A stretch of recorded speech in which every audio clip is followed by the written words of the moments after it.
এখন যে বৃষ্টি হচ্ছে, এই বৃষ্টি হওয়ার ইংরেজি জানো? বৃষ্টি হওয়ার ইংরেজি হচ্ছে ইট ইজ রেইনিং। এখন বৃষ্টি হচ্ছে, কি বলবো? It is raining.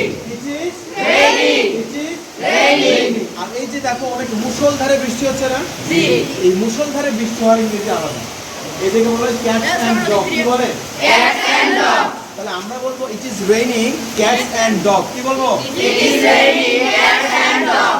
It is raining Cat and dog. তাহলে এই যে এখন মুষলধারে বৃষ্টি হচ্ছে, একটু দেখাও, বৃষ্টিটা দেখাও। এখন মুষলধারে বৃষ্টি হচ্ছে, ইংরেজি কি?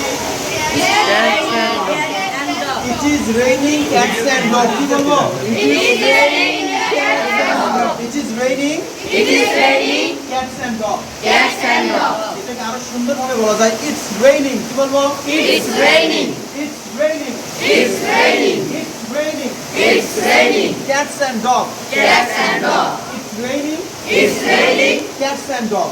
Cats and dog. তাহলে যদি তোমাদের প্রশ্ন করি যে এখন মুষলধারে বৃষ্টি হচ্ছে, ইংরেজি কি হবে? It is raining. Cats and dog. It's raining Cats and dog. আর যদি গুড়ি গুড়ি বৃষ্টি পড়ে, কি আস্তে আস্তে টিপ টিপ করে বৃষ্টি পড়ে না, জি। এটা ইংরেজি আলাদা। এটাকে বলা হয় ড্রিজলিং। কি বলবো? Drizzling.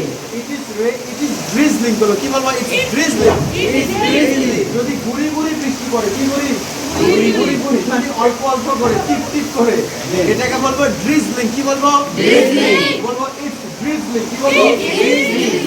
আর যদি এরকম মুষলধারে বৃষ্টি হয়, এটাকে বলবো ক্যাটস অ্যান্ড ডগ। কি বলবো? Cats and dog. বলবো it's raining cats and dog.